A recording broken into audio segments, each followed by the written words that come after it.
Tonight we welcome Suzanne Worthley, who is an energy healing practitioner, intuitive, psychic empath, and has been for more than 2 decades. She teaches about consciousness, studies, and energy work and offers spiritual tours in Peru and Sedona, Arizona. She is the author of An Energy Healer's Book of Dying, as well as Confident Empath. I've had a session with Susanna, and she was very just interesting. She's had a lot of really cool experiences and is very experienced in this field. Please welcome Suzanne Worthley.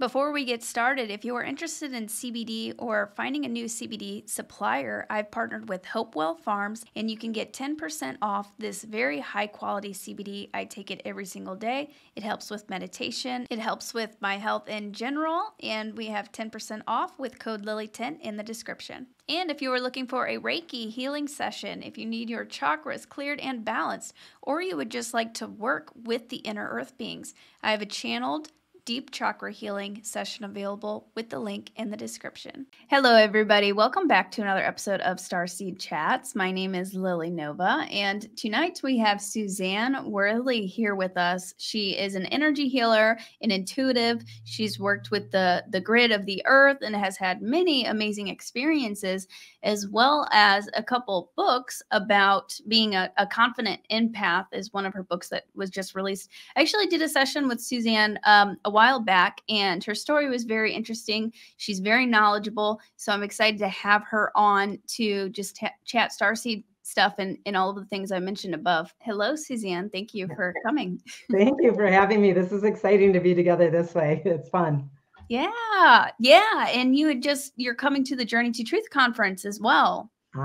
Yeah, through you. And I was introduced to their podcast via yours and started listening to them quite extensively as well. And a couple of the others that you kind of, cross over with, and very excited to actually see some faces. And I think that they are putting together a nice lineup, and it looks very exciting. So I'm going to be selling both of my books. I have the Energy Healer's Book of Dying is my first book, and then the Confident Empath as well. So we'll be in the vendor area periodically, but also hitting the whole entire thing because I'd like to hear all the speakers as well. So looking forward to it.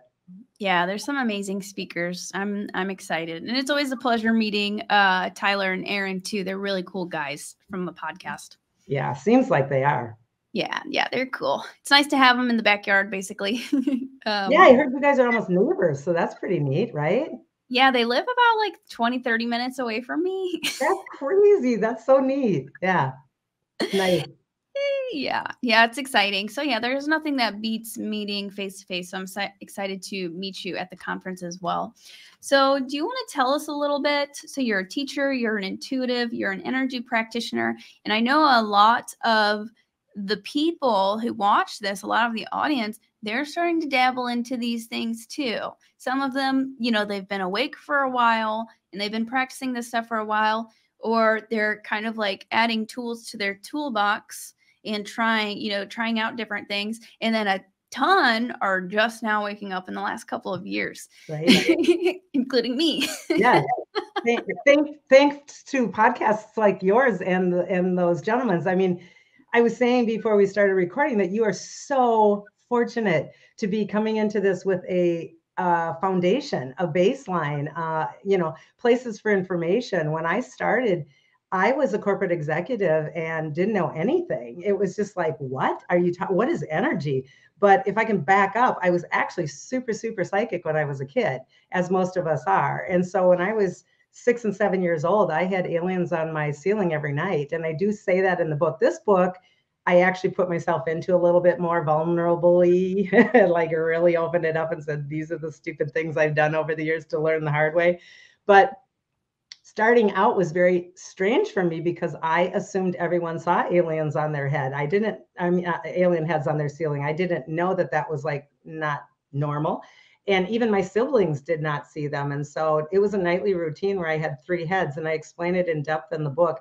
they took care of me. They talked to me. And then there was other nights when there was the so-called bad aliens, and my little 7-year-old self knew that was when you hid under the covers, because those didn't feel good. And I was all alone in that journey. But why they were there was because I came down with a very unknown and uncharted blood disease that was supposed to take me off planet. And they said, every night, we're working on you. We will keep you here. We're readjusting you to be able to be here on this planet. And then the so-called bad ones are like, nope, we're taking her out. So it was a war for my soul when I was 7. And again, I thought that that was kind of normal. But I was astral projecting at 7. I would be in the doctor's office and my body would be floating out into the hallway, monitoring the nurses talking about this poor little girl that's probably going to die. And I'm like, wow, someone's going to die, and then it was like, oh God, that's me.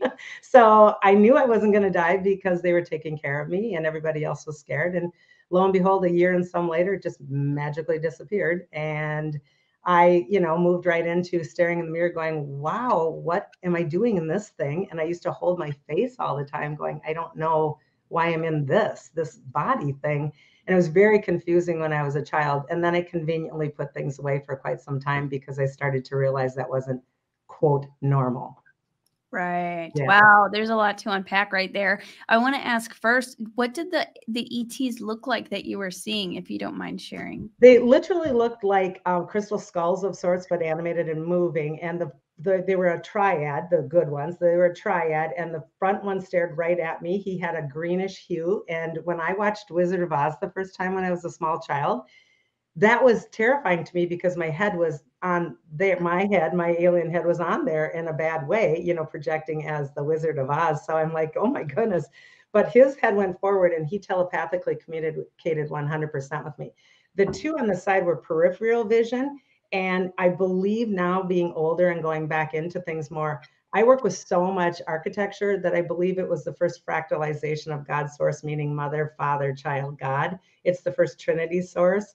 And it was, they would talk to this head and this head would talk to me. These were white, this was green. And so it was very common and natural and loving and nurturing for me. And then the scary ones were more like a lava lamp of blobs and color and scary and, icky. And they never really formulated, but the other ones were very clear. Wow. That's very fascinating. And you mentioned, kind of like a fight for your soul. That's very intense, especially at age 7, holy smokes. And what I've come to find through learning about the SSP and discovering some things about myself is I think that actually happens more than we know. Yeah.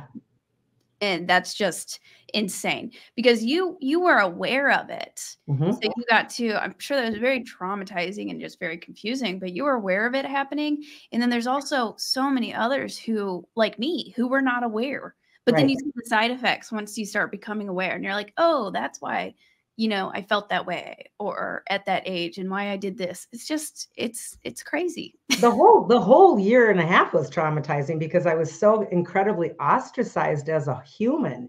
I mean, I was making my first communion at that time, being in a Catholic school, and I was removed from the group and had to sit in the back of the church all alone and isolated because I might be dangerous. I mean, that's the trauma that I went through because they didn't know what was happening to me. And my confusion was so heightened because I was so comfortable and trusting in the heads. And yet everyone else was upset that I was dying, including my parents. I could hear them at night crying. And I'm like, why don't they understand that I'm fine? So it was very confusing. But my loyalty always went straight to the heads because they were very sure. And I could feel that that was the truth. And so even from a young age, I knew what was going on. But then it slipped into, they said, we will activate you for your mission when it is time. And that was the line I got all the time. And I'm like, okay. So I was just a kid. I'm like, that's fine. And so then I just moved on. It was like, okay. It's like something that you also and you trust in your soul. Yeah, I really, really did. And I wasn't, even when I was sick, I really wasn't sick. I knew I was fine. It was so strange to me. I actually needed to get rid of some of that trauma in adulthood because I had packed it away so much. I didn't really even realize I was traumatized. So, yeah. Yeah, I believe that. So were you telling people about these heads or like I thought that I did. I thought that I would have conversations with my sister, especially because when you're young children, oftentimes in those days, moms would shove you all in the same queen size bed, so there's 3 of us. And now I have conversations with my sister and she's like, no, you never ever, and you never said that. And I said, I swear I did. So I guess I didn't. Everything was telepathic. And I've been telepathic my whole life, even when I was dormant with this stuff. Even when I was a corporate executive, I would shoot telepathy out to all of my staff. I would design everything telepathically. I mean, the telepathy was always very prominent for me, no matter what sandbox I was playing in. So it was always there. So that was my comfort zone, I guess. Wow. So then after this all happened, after 7, and you kind of packed it away for a little bit, can you tell us kind of a little bit more about like what happened, your journey from that point? Yeah, it kind of skyrocketed. My father is a mortician. There's 6 of us children, so we grew up in a funeral home basically on the weekends, running around, and so dead and spirit and all of that heaviness and understanding the feelings was always like normal dinner talk. And so I was always around spirit and I was being able to intuit, but I wasn't actually seeing apparitions because it just wasn't important at that age. So I was intuitive most of my life, but it came back with a vengeance at 30 something, mid 30s. And this is when I had already had 4 children and I was a corporate executive and I was flying all over the country traveling. And I was the field trip mom, the hockey mom, you name it, mom. And I had kids in my yard on skateboards and it was nuts, crazy time. And never even knew about energy, didn't even think about it. And my husband walked out of the garage in the backyard and I was coming out of the back door of the house and we crossed paths and I stopped dead in my tracks and my jaw opened and I screamed, oh my God, you have to figure your medicines out because you're all black inside and your organs are shutting down. And he's like, what? And I'm hearing myself and I'm like, what? What just came out of my mouth? And I said, I can see in your body, I can see your organs. And then I stopped and I said, oh my God, I can see in your entire body. So it was that fast, Lily. It was like, boom, somebody turned the light switch on and it was terrifying because I could then intuitively use all of my psychic senses were back. They were on overload. I could see inside of people. The medical medium stuff was starting. And I was like, I had no context. There was not a podcast at this time. There was nothing. And so I lost my mind for about a good 5 days, ended up going to a psychic to just see if I was insane because there wasn't healers. And eventually just found myself having synchronicity after synchronicity. And I just started to play and I just went through guidance after guidance and it really, really, really came quickly. And in a very short amount of time, I was downloading everything I knew and the trajectory of the remembrance was so, so quick. And I was all of a sudden remembering how to heal and I was a full telepath and at first I trusted my hands because I thought that was the cool thing to do. And then I realized those weren't even what was working. I mean, it was just such an evolution so quick. And I started practicing on the side. And eventually I heard very clearly in my head, you need to leave your corporate world now. And I'm like, what? I mean, I had 4 kids, 2 mortgages, a ton, I mean, it was a lot. So I jumped with all the faith in the world. And I've been sticking to this very rocky ride at the beginning, but now wonderful ride ever since. Right. Yeah, it can be a bit rocky at first. Sure. I was in the middle of the street on my knees screaming, stop, stop, stop, because the synchronicities were so insane and I could see everything and feel everything. And this is why the empath is such a critical subject for me because no one knew about empathing, 18 years ago. It wasn't a thing. It wasn't even a word. Empathy was a word, but empath was not a word at that point. And we didn't understand that you took energy on from everywhere. And being a multi-quantum worker, I was taking it on from all of the multiverses. And it was terrifying. So, yeah. That's relatable. Before I was sharing all of this on YouTube and everything, whenever there was like a year where I basically like trained each day, probably like over a year, but the UFOs are coming, showing up, and then the synchronicities are starting. And I remember the synchronicities and I was learning, like we are all one, we are all connected, we are multidimensional, all of these things from somebody who I didn't really know anything. I knew there were chakras, but, and there was a period that I remembered you triggered a memory in me where I pulled up to my house and I looked up. I was seeing these symbols everywhere and everything. And it was like overload.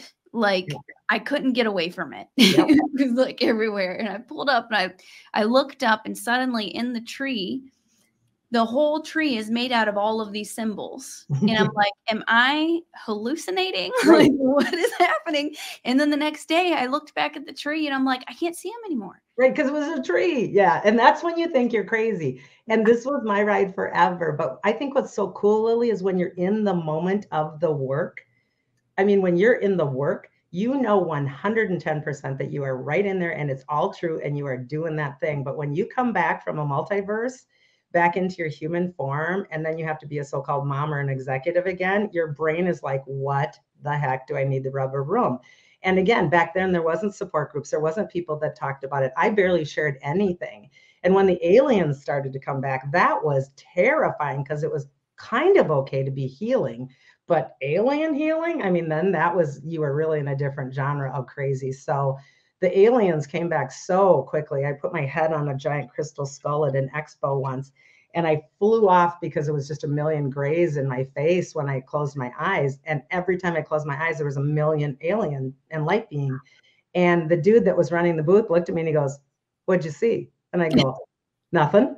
And he goes, "Yeah, you did. What did you see?" And I go, "Nothing. I saw black." And he goes, "You're a liar." And he goes, "And I want you to know whatever you saw is truly who you are." And I'm like, oh no, oh no. So that cracked the alien realm, which then was a whole new ball game. And then I went through all of that. And then I went through all the sacred geometry training. And then I went through all of the grid work. And again, no one taught grid work. No one taught architecture. And it was very difficult for me because now, also, even recently, when everybody's online talking about, oh, I'm Palladian, oh, I'm Andromedan, I'm none of those. And I've never been any of those. And I don't resonate to any of them. I resonate to the architecture, period. I know the holographic orifilm architecture of the actual creational time matrix, period. That's where I come from, and that's where I came from. And I'm down here as a flash drive prototype to experience and embody what we goofed up in the actual blueprint of the human actual diamond DNA blueprint. And we're fixing it. And you're part of that, but how do you articulate that at a cocktail party? You know? Yeah, a lot of this, it's hard to even put into words. So you did a pretty good job at just putting that into words. Yeah. Yeah. It's a lot. And I teach this a lot. I'm doing a very advanced class this weekend. I work in a haunted hotel up here in Minnesota a lot, and I teach a lot of different things. And this weekend, I'm really pushing the envelope with my more advanced students of my membership in terms of really going into what is the hologram? How does the fractalization of source work? Where do we come through light, sound, frequency, resonance to actually create matter? And how do the multiverses work? And why is Universe 12 so important, and on and on. So these are really such interesting things to me, but sometimes I wonder if anybody even knows what I'm talking about after a certain point. Yeah. Yeah. So you mentioned why Universe 12 is so important. Could you elaborate on that? Yeah, we've had, well, it's a fractalization and everything happens at the same time. So 1 through 11 is actually consecutively moving and going. So each universe is a different trial of sorts. But Universe 12 is finally transcending the dualistic energies. We're in a dualism universe, which is very important. And people need to understand that finally. There is always going to be a this for a that. There's always going to be a cause for an effect. There's always going to be a yin for a yang. And the more comfortable we get with that, the smarter we get to navigate our lives. So Universe 12 is transcending that actual duality to find oneness again. So when we come down in creation and we come into matter through the hologram, the ascension process is letting it go all the way down and creating all of these different levels called multiverses, universes, galaxies, planetary systems, beings, 2D, plant and animal kingdom, Earth, etc. And when this all activates, this is the first time it gets to return to source all on its own. And that's what this ascension process is. So we're actually in a descension and an ascension all at the same time. But a lot of people are missing something super important in the spiritual world, and that is the body. And I struggle sometimes because a lot of people, when they start spirituality, they think they want to go up and I want to go find my guides and my galactics. But what is important is to bring those guides and galactics into the human experience, because this vehicle of divine source is your light body starship. This is what is so important. This needs to descend completely into the frequencies of being fully human before everything can ascend. And that's what we're in the process of. Mm-hmm. Yeah. Yeah, I agree with that. And they've given me the depiction of it's similar to like a tree growing. Like, you know, a lot of people want to focus on like the third eye and Yep. you know, upper chakras. But if you get too high up there, you're not really gonna, I mean, I don't know. It could be kind of even dangerous sometimes. It is dangerous. It's called mystical depression. And it is actually dangerous. And not only that, you're not manifesting because you need it to come into form and matter. You need it to go through the actual frequencies of the lower dimensionals so that it can become form and matter. This is the manifestation process of co-creation. So we're really sort of missing the boat when we all go, oh, I just want to go up, you know? So I work really extensively with my client base, and, you know, our grounding efforts are changing so much right now, especially since January 24th, when the earth mantle changed. Are you noticing that your chakras are spinning the opposite direction? Are you finding that yet?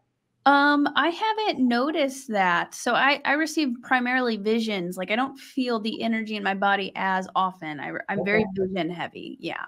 Well, if you are noticing, the chakra spin used to be a clockwise spin, which was the male energy of the Father God source. And since the earth mantle shift in January of this year, it locked in the mother spin, which was what was missing out of the quotient for eons. Since pre-Babylonian Sumerian times, Mother God got taken out of the picture. When Mother God came back in within the last 3 years or so, now this spin factor is coming counterclockwise. And so counterclockwise is putting you all the way into the hologram of the descension so that we can support the ascension. So those that are being aware of their spin really want to maybe take a look. Is this conducive to me to switch up my spin? And I'm doing that a lot with a lot of my clients right now. Can you repeat that last part? It just cut out for a second. Okay.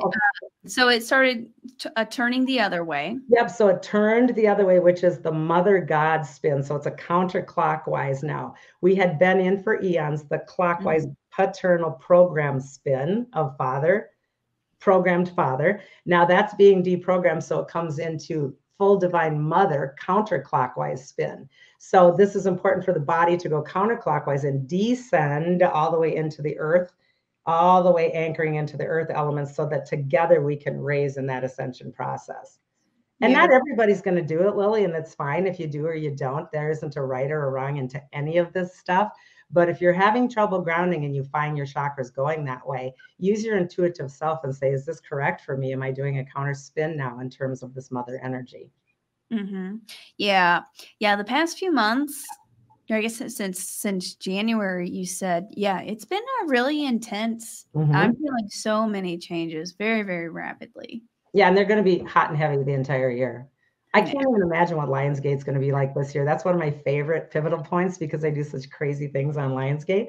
And it's always like it leads up like, woo, and then it's like, wow. So then that always sets you off and all the way until winter solstice. So it's my favorite. That's awesome. Yeah. You do crazy things for Lionsgate? Do you do like celebrations or something, or like rituals, meditations? Yeah, I have a Vibe Tribe online membership group that's pretty tight and pretty cool. And we do a lot of, burn ceremonies, drumming ceremonies. I love the neighbors and the neighbors are all looking out their windows like, there goes the crazy lady again. But we have some really wicked party fun times, be serious first, do ritual first, and then have a great time kind of things. But I do a lot of burns. I've been to Peru 7 times. I take a lot of people to Peru. I just haven't been there since 2020. Obviously, they shut down pretty heavy and they're just coming back now. So I'm looking forward to possibly next year again. But I've been there 7 times, working extensively with shamans, doing lots and lots of ceremony, lots of pack burning, lots and lots of just transformational burning. And so we extend those prayer packs into a lot of the things that we do on solstices and equinoxes. So they're really powerful. Yeah, that's beautiful. Ceremonies are hugely, hugely powerful. Yeah. That's interesting. You mentioned Peru. That's a place that I've been wanting to visit since I was little. And whenever I read my future in the Akashic records, I got to see glimpses and pieces of it. They won't always show me the future, but they showed me these things. And they said I was going to have something very, very life-changing and big is going to happen in Peru for me. So I'm telling you, Lily, it was life-changing for me being so starseed because, again, I was not fully in my body. My body has always worked in the outer verses, not even in our universe. I've been in outer multiverses. And my physical head would hold the work. So it's like I was in the blueprint out there. Like I said, I'm like one of the first original kind of prototypes of, gee, we didn't do this quite well. So just recently, I'm not doing that work the same anymore because I was told I'm done doing that, which I'm like, thank you. I can finally get my body back. But my head or my body part would be stuck holding an actual Akashic record or moving a constellation or moving a actual grid line or whatever. So my body hurt a lot and I was always out.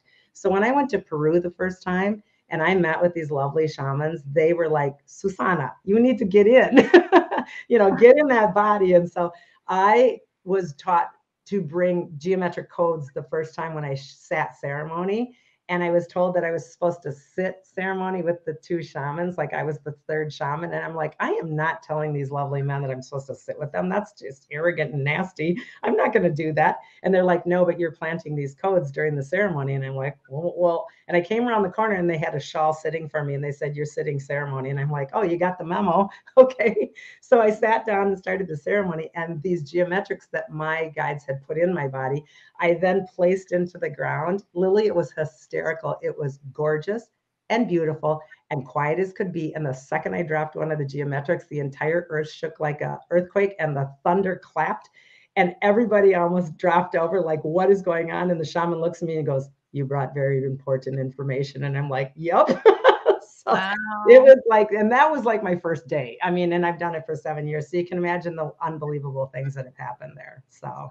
That's incredible. Yeah. That sounds fun. So going back to the grid work. So grid work is something that I don't know too much about, but it's starting to come up more, and I know that it's important. Can you tell us about grid work? And sometimes it'll come up for sessions too. They'll show me this person is supposed to work with the grid. Mm-hmm. So yeah, can you tell us a bit about that? Sure. We've got our own grids, from our templates. So our auric field has all kinds of grids, meaning our templates of our aura and our consciousness of chakras.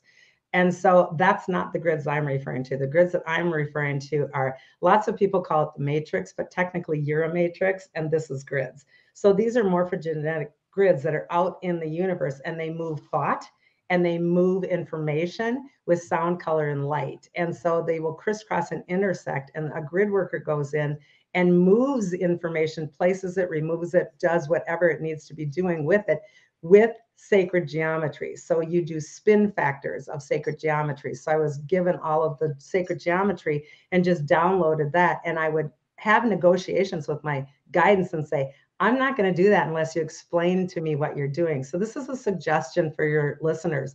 If you are evolving, remember, you're in charge of your knobs of the radio signal to your guidance.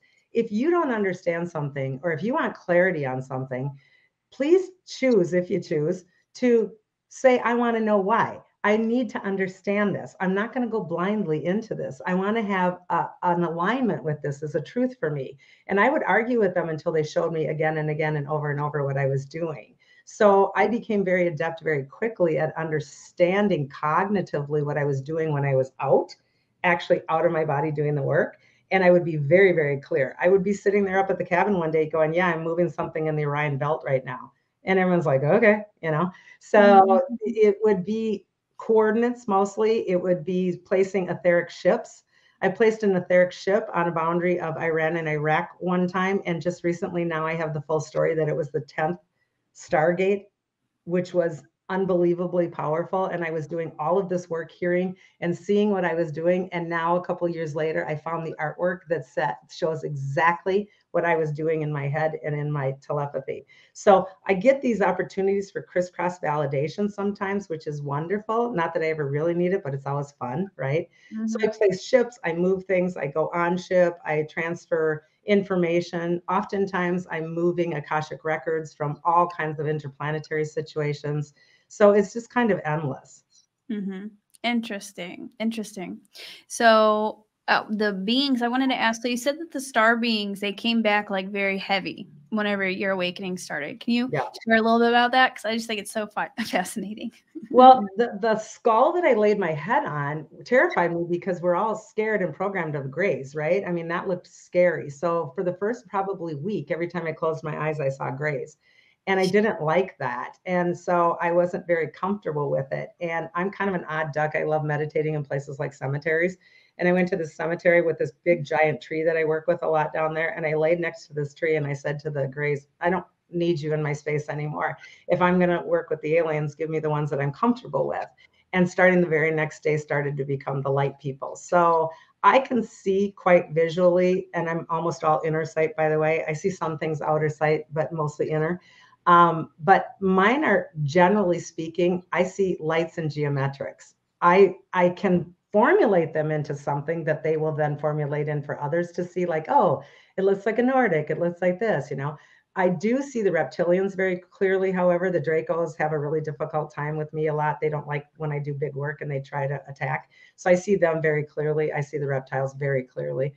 They don't look like light people, but the people that do the work with me are basically, they look like those bodies on Cocoon, if you remember that show, and they zip their bodies off and go into the pool and they're just light beings. I don't know if you've ever seen the original Cocoon.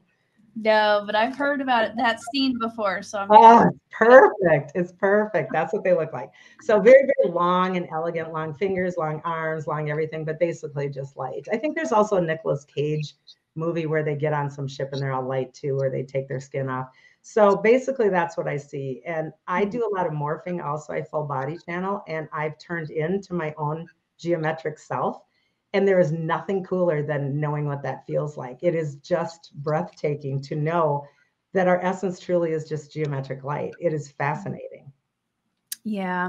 I had a girl on, Katie, who's become a good friend. We went to Arkansas recently and she did plant medicine. Yeah. And during the ceremony, she said for like 4 or 5 days, all she saw was sacred geometry coming at her. And by the end of it, she's like, please give me anything but sacred geometry. Like, let me see somebody, let me meet a guide or something. Yeah. And then come to find out, like, the sacred geometry she was receiving was incredibly powerful and important. Like, she was receiving these keys and this information that was coded and was going to be uncoded. So yeah, sacred geometry. And I tell people, if they ever see that during meditation, don't dismiss it, because it's downloads. Yeah, it's downloads. Remember, on the matrix, when we do a creational matrix, sacred geometry is on the top of the matrix. The fractalization starts in the God source, and it isn't matter, meaning a being or a guide, until it's way down the chain. Now, that doesn't devalue anything by any means, but it needs to go through color, light, and sound. And color, light, and sound then needs a pattern to make it move, much like math. And this is how we become mathematical equations, again, being in the 12D universe here at like 144, and we're math. Everything goes to 12s, 144s. And so we put together like this kind of a thing. And that's what the geometrics do. So if she wants to see the guide, she's actually seeing the original guide, right? I mean, that is the original. Yeah. That's what's so cool about that stuff.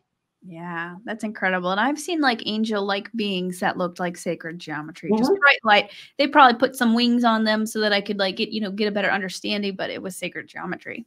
Exactly. And they do that for our benefit oftentimes, which I think is beautiful, because we can, connect.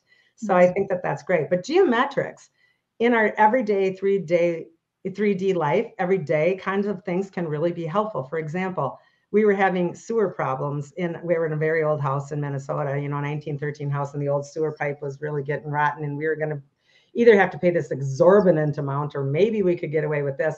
I did geometrics on it for a week straight. And the guy came back and he said, God, we can fix this like no big deal, and it's barely going to cost you anything. And I'm like, yep, because I just restructured the energy field around it so that it could support it differently. So we have the capability of using this stuff as a human in many, many ways, right? I mean, I secure my trees before storms with geometrics. I bubble and lock down my house. I do all kinds of things like that just as a normal, quote unquote, normal person, right? I mean, that's what we get to do. Yeah, that's amazing. So could you give an example or go into a little bit more in depth of using this as like a healing modality? So you gave a few examples, but yeah, can you go? That's just fascinating. So if we're doing a home, for example, that's having a lot of problems, because I do a lot of space and land, I will use geometrics to secure portals or open portals. When I move mass and mass and mass amounts of dead people, like if there's a place where I'm just getting inundated with a bunch of dead people at one time, I'll open a portal with geometrics. I'll move them all through, and then I'll close it with geometrics. So I can open and close vortexes, portals, stargates, whatever. And we will cap things, and we will put like a gatekeeper on it or whatever. Can all happen with geometrics. In the human, when we're doing something that's a healing technique, you can do the spin factor in their chakra, you can do it in their field, you can do it in their body. So, and it's all color and wave and pulse. So oftentimes when I'm working, it'll go from a color and then I'll drop in information with the geometrics and then we'll come back to a wave pattern. So I mix everything. Quantum work does everything at one time. I don't really have a process, if that makes some sense. Yeah, that does. That is incredible. Going back to, I'm curious, after you went into the cemetery and meditated and told the grays, like, you don't want to see them anymore or whatever, have they ever come back, or did anything? Never. Wow. Never. The Dracos, however, tried really hard quite a few times because they get very angry with grid work. And the particular mission that I was on, I knew what it was since the very beginning of me being on planet, and it was called the Crucifixion Implant. So the Crucifixion Implant is a very big reversal program and the ultimate grids that locked down the human from becoming the Christ consciousness. And it's in the actual universal grid, or it was. And our work was to remove those grids and open up that program and get rid of the reversals. In the human body, the microcosm runs down the hara line and goes right through the throat. And this is why dogmatic religion of doing this is dangerous, because you're rebooting that program. If you truly want to do the sign of the cross, you should drop it down to your heart chakra, because this is where it was cut off, to allow no voice in anything having to do with God consciousness, being told what to do and how to say it and how to act, and also cutting off your spiritual plane. So the hara line in that crucifixion implant in the little microcosm was very dangerous. And that's what's been removed fully. So we're moving now into the angelic blueprint of being a human. So when I was doing that work, the Dracos were not happy. And I had many times when they would come into my room and try to circumvent the work. And this is another important thing for people that are listening. If you are a practitioner and you're playing out there in the big bad world, the bigger you get, the bigger they come. And that's not to scare you. That's to train you to say, you are the one in charge of your freedom and your sovereignty. Learn your universal laws, learn your consent boundaries, and stick to them, because they have to consent to your wishes in universal law if you stand up to it in love, not fear. And we're taught exactly the opposite. We're taught to be scared and shut down. Yeah, fear is basically like an invitation. And that's been a huge thing even for me working through, because there's there's fear from past life traumas, traumatic experiences, and plus with all of the programming as well. Yeah. So that's a really big one. The root chakra has helped me with that. I struggled with that a bit in the beginning, but working through the root chakra has helped a lot. So in protection against these reptilians, do you have any suggestions? You know, I've been doing this a really long time. And at the beginning, I was very confused because I, again, wasn't around like-minded information. And people that did do something in the work would say, make sure to protect yourself. Mm-hmm. And that confused me, because I thought, well, I'm working in love and light. Why would I need protection? And I learned that very quickly. In fact, the first part of the book of Confident Empath, on the first pages, tells how I got absolutely hurtled down an entire staircase and landed on a cement slab, and I was supposed to be dead because I didn't clear and I didn't protect. Yeah, it was a big lesson. And so I learned very quickly that protection was critical. Then I will be very honest with you. I got lackadaisical after you're doing this 15 years and you're working on clients every day. I got a little lackadaisical, and I got my butt handed to me about 1.5 years ago by some serious AI crap that we're now dealing with, that took me to my knees in a number of ways. And I started to realize, okay, there's Suzanne, you better buck up and start being serious again. So I am tenacious about locking down my room in terms of sacred circle, opening it up and closing it between every client, cutting cords at all times, scanning where I am. I close my bedroom down at night. I close anything if I'm in a place where I don't like it. I work my bubble 24/7. These are things that are critical, and people make, light of them. And it's really, really not something I play around with at all. I'm never in fear. Mm-hmm. And again, I write Confident Empath because this is so important to understand. Protection is not all about fear. It's about maintaining your gas tank of your own divine consciousness so that you have a baseline to discern from. If you don't know your own frequency, Lily, within your own field, there's no way you can discern that something is of you or not of you. You don't have the skill. So this is what protection does. It gives you the skill set of discernment. Mm-hmm. That's incredible.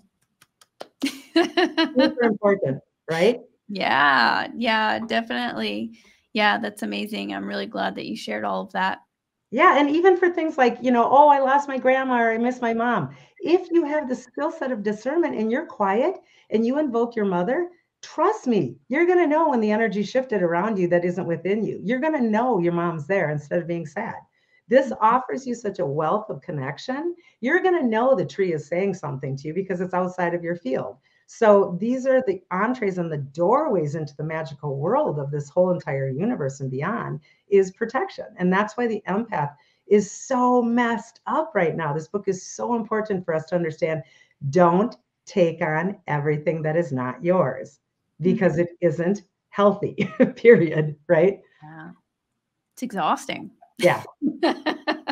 Yeah. So can you tell us a little bit about your book, The Yeah. Confident Empath? Yeah, thank you for asking. I really do believe in this so much, and it just launched, and I'm very excited. I was burning through cases of them at an event the other day, so I hope the Journey to Truth folks like it. It is starting out with really basically my career in terms of what I deal with, because a huge amount of the people that I work with don't even know they're an empath, or they're into this mode right now. They like the word, oh, I'm an empath, and they use it like, oh, that's a badge of honor, until they realize that it exhausts the crap out of them. They can't make it through a day, right? So these are really confusing times on what these words mean. So I break it down very, very technically in terms of it starts with your belief systems. And if you're doing these things, these are the qualities, and this is how you can, discern and learn how to build that skill set. And we talk about gaslighting. We talk about the different kinds of the actual empathing. Why the book is unique is the multidimensional factor. We can talk until the cows come home about empathing people's energy, which is huge. Don't get me wrong. But when you walk through something like I have in the book, a holographic brothel experience from over 100 years ago, and you can still palpably feel the carpet under your feet and see the wallpaper on the wall, and you know exactly that's where the girl got murdered because the energy is so stuck there. Trust me, if you painted that place and put a chiropractor office in there, you wouldn't be helping anybody, right? I mean, this is real. Wow. Yeah. Can you go into that a little bit? That's crazy. I'm telling you, the stories are nuts in there. I have done interpenetrating timelines thinking it's a ghost, and it's not. It's a wrinkle where real ghosts, not ghosts, real people are in people's houses from the 1800s, and we're in 2021. I mean, it's nuts. So the brothel story is really cool. I was with a paranormal team quite a few years ago, about 4 or 5 years ago now, in Deadwood, which is ridiculously haunted, we all know. And there was an actual live brothel since the late 1800s all the way up until, are you ready, legally until 1960s, if you can believe that, and maybe even a little later into the 80s, kind of, sort of, without people knowing. The history in this place was ridiculous, but the actual building, when we were investigating, was stripped down all the way to the walls, nothing in there except garbage and spray paint on the walls from like maybe a Halloween gig up there. I mean, there was nothing.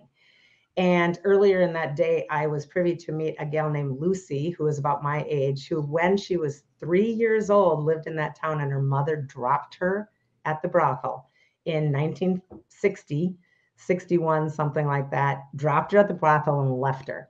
And she was raised by the prostitutes under the radar because they didn't allow children. And she experienced that place for 3 to 4 years, like completely as her world, kept under the radar in the dark, didn't get to go outside. And this woman still lived in Deadwood, and I got to meet her. And later that night, when we were doing the actual investigation, I never thought that I was going to have the experience I did. But the second I stepped in, Lily, it was like somebody turned on a holographic movie. The wallpaper was there. For me, the wallpaper was there. The carpet was there. I saw every piece of furniture. I knew every single thing that happened. I knew a girl got murdered here. I knew this guy was stealing money there. And I was losing it so much because this was so cool that we called her on a FaceTime call. And she's like, yep. And so then she actually came in person, and she hadn't stepped foot in there since she was 5 years old. And the healing that happened, it was so beautiful. The heart work that she did, because she was so terrified and she turned into a 4 and 5 year old. as she walked through that place with terror and love and yearning and sadness and abandonment. I mean, it was so cathartic. It was one of my favorite stories ever. But we cleared the whole thing and we cleared her. It was beautiful. Wow, that is incredible. Bravo. Yeah. So that's gotta be fun for you doing the paranormal. So do you do paranormal investigating too here and there or things like that? I'm on a bunch of, not a bunch, I'm on several teams, but really what I do is events to actually teach the paranormal so that people that are going to be on teams can do it with a better respect and understanding instead of just waiting for bumps and sounds and noises. I teach really specific things like what is the difference between a ghost and a spirit, because there's 100% difference. You think you're going ghost hunting or you think you're going spirit hunting, but you're not, etc. So I break down energetically why these things are different and what you're looking for. And we expand their psychic skill set and we teach them honor and we teach them boundaries and things like that. So because of that, I will work with a couple of teams here and there, but my thing is not really about investigating as much as I play. I'll go in and change the whole hologram of the room just for giggles and see if I can make people disappear across the room just by changing the frequency. That's the kind of stuff I do just for fun. You are definitely extraterrestrial. I get really bored. I mean, how many times do you want to watch a flashlight go on when you're asking if anybody's in the room? It's like, whatever. And I've been so fortunate enough to channel at these things because I let my body use my template and then they morph through me. And I'll do, like 20 some, 30 some people a night of people's loved ones or aliens or fairies or whatever. And my body completely morphs and changes. It's fascinating. So it's super fun.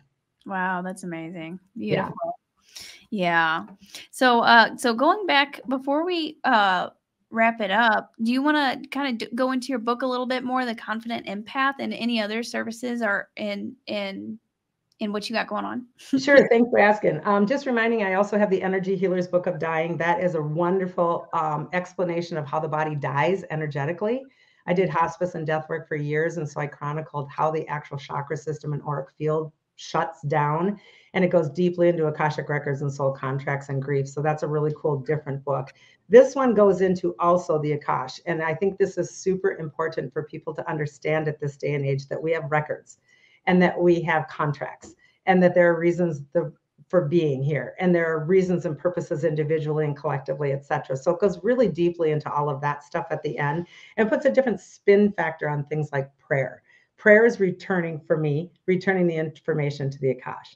And there's reasons for that. And I go into details with that. And then the last appendix of the book, besides all the cool client stories, is really deep meditations and activations and body scanning and all kinds of really in-depth information per chakra. So even if you're a novice at everything, this book is all inclusive. And I just want to quickly point out there's 3 kinds of empaths: a general empath, which everybody is, because you will pick it up, but you'll mostly let it go. Second is a sensitive empath, which is the more opened up people that you have on your channel. Those are the people that feel everything and take everything home, right? And make it mine. Dangerous until we learn how. Third one is a psychic sensitive empath. And these are the people that can go into the realms of the beyond and the unknown. So there's lots of different levels even within those levels. So I do a lot of explaining how a professional can become a professional empath as well, because that's what I am. I fully merge with my client's body 100%, and I fully merge out of it. And I'm really good at it because I will not take you home. It's not my right? So these are skills we can learn. And I think that's why the book is so critical. Yeah, that's amazing. Yeah, especially like what we were talking about in the beginning with how all of these things people are starting to feel these things more and become more aware of them. We really need to build the tool set. And then plus people are also just curious and the people who are waking up now are going to be, helping be the way shower and helping to heal and teach the next. Oh, most definitely. Definitely. And I'm so excited that you are all waking up quicker. And every generation, my grandkids, holy bananas, they are unbelievably, my 5-year-old's like, Grandma, the blue boy's floating over my bed again, and so it's awesome, right? My kids, Mom, get the dead lady out of the hallway. I'm trying to do my homework. I mean, that was all normal conversation. And in my opinion, that's great. It's supportive, right? Wow. So this is the way, hopefully, the world will start to act with this instead of thinking you're those weirdos that are making stuff up in conspiracy theories. So these conferences that you're going to and we're going to, I guess, are important, and the masses need that information following. And then the work that I do, people can check out. It's just my name, sworthley.com. I have an online membership. Like I said, Vibe Tribe is super, super helpful. Very, very cheaply priced for what you get. Monthly stuff. I'm doing a free webinar tomorrow night, in fact, on my book. Oh, tonight at 7:00 on my book. It's on Facebook under my stuff. I'm on Instagram, I'm on Facebook, we're on everything, and we're moving more and more into empath training because it's that critical and important. Yeah, for sure. Well, thank you so much for the work that you're doing. Everybody go check her out. I'll leave all of Suzanne's information in the description, and I might have to also get that book because it sounds like it's like there's tons of books about empath out there now, but you have a very unique perspective, and you you really, really deep dive into the multidimensionality of it and all of these different layers. Oh, there was one other question I wanted to ask you about like the structures and energy getting stuck on the structures. So would you have any tips for the audience and for people, some quick practices that they could do to help with their surroundings and their environment, I guess? So like protection, shutting, your bedroom down, and what else do you suggest? Sacred circles are awesome. I'm a true believer also in raising the frequency of your home. Back when I started, I used to try to banish or remove things. Now I completely do everything different. I just raise. I raise everything myself, my place, my body, my frequency, my home, my yard, to be above anything that it no longer serves me. Because in essence, everything has a right to be here, but I certainly don't have to play with it. So do your best to raise the frequency of your surroundings, meaning keep your surroundings clean, not necessarily meaning clean, Lysol clean, but clean from energy, clean from memories, clean from trauma. Use things like selenite and crystals, plant them. I have 70 some pieces of selenite throughout my entire house. All the time. I sage every single solitary day. Well, because I work here too, but I sage, I Palo Santo, I spray Florida water, I chant, I lock down. And I'm a huge proponent of using north, south, east, west with the archangels and the elements. That ritual for me, Metatron, Sandalphon, all that is very critical for me. And I do it tenaciously. And then just command. And people have one hard time with that word. I can't command an angel. Of course you are, because you're commanding you. You're commanding you more so than you're commanding the angel. This is who you're in charge of, the command, right? So I can invoke. I can command that help. I'm allowing myself to receive. And this is where people maybe want to get over the fact of a hierarchy system, that a guide or even a galactic is better. Because trust me, I've been working all these years and they've been trying to figure out how to unplug me, which is another story I'll tell you actually in Grafton, and when we see each other, on how I actually took the matrix out of my head, like Nemo. They didn't know how. The galactics didn't know what to do. It took a human intervention for me to do that. So it's important for us to put the value in the human at this point, right? The galactics are wonderful. Yes, they're our history. Yes, they're our guidance, but we are also powerful, and it's time for us to step up. Yeah, I agree with that so much. And that just reminded me, like not too long ago, as I was waking up. So I know like I go up there a lot at night. And as I was waking up, I remember like they had just needed my help with something. I was up there because I had a special skill that they needed. Yes. And I was like, wow, that kind of made me think of things differently. Like each one of us is unique. Yeah. And they need your information. The reason why we are embodied is because they're prototyping. I'm pretty much the prototype period, which is all over with now, but we're prototyping in a lot of ways on how the human can evolve, right? And how we can get to our diamondized state. So oftentimes when I'm on ship, Lily, Suzanne's down here and on ship at the same time. And I'm two different frequencies. And I know I'm both. I do work with a girlfriend who's also a doctor down here and a doctor up there. And we work in tandem all the time. And we're in two-dimensional places at one time, two timelines. So we're multi-dimensional. We're not just this being down here. We're powerful. And when we start owning up to that and quit making this separation so important, like, oh, I have to go find the galactic. No, reverse that. Bring it into your heart space and remember, you're bigger than that. You're the geometric, like your friend didn't want to be, right? Mm-hmm. You're the geometric instruction set. You're the blueprint. You're the information. And then eventually you're the human. But you got it all in you, right? That's what's so cool. Yeah, that is amazing. And whenever you say, so you'll be in two places at once, how does that feel feel to you? Like, how do you know that? I'm just curious. It feels awesome because I am 100% down here. When I go out of body, I am, and I'm always multidimensional. I have been my whole entire life. Like I say, I will astrally be here and physically be there. So I will be in my meditative state in my healing room. And my friend Jill is who I do this with a lot, because down here, she's my chiropractor, Dr. Jill. Up there, she's an Arcturian. I'm not an Arcturian. I'm this gigantic galactic Federation general, which I knew ages ago. It was the first thing I ever saw. They brought me to the Federation where I was speaking in this big giant room. And then I was on planet. It was just a lot for another day. But anyway, so when I know I'm the general, I'm gigantic, like 9 or 10 feet tall. And so I know I'm the general up there. And I know that I'm Suzanne down here. And so am I the general? Well, am I Suzanne? You know, I mean, you're just essence, right? And so these are just fractalizations of yourself. So it feels comfortable for me. It feels normal for me because it's a fractal. I don't get into, oh, my past life, because I don't do those. I never feel that. I just feel a light fractal. And so it's very comfortable for me to get prismatic in how I can extend my work in several areas at once. Right. It's all happening at once anyways. Yeah. Awesome. Well, thank you so much for sharing that. Yeah, it was fun. Thank you. Yeah, it was wonderful speaking with you again. I'm looking forward to seeing you at the Journey to Truth conference in Grafton in May. And if anybody's interested in checking out that conference, the link will be at the very, very bottom, their website, in case you want to come meet us and come hang out. And then also Suzanne's information will be down. Do you have any last words, Suzanne? You know, just keep your mind open and keep working at it. And all of these podcasts are beautiful. We're just ramping ours up. It's called Energy Unleashed. And you'll find us on YouTube as well. I bring everything from an energetic standpoint, and then we unleash it for so-called other people to ask questions, etc. And that's just ramping up now.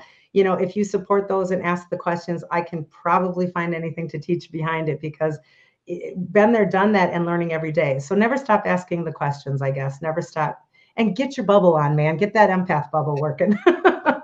Yeah, definitely. Beautiful. Yeah. Well, thank you so much. And thank you everybody for watching. Drop a comment. Go check out Suzanne's stuff. Give this video a like, and I will see you later, Star Brothers and Sisters.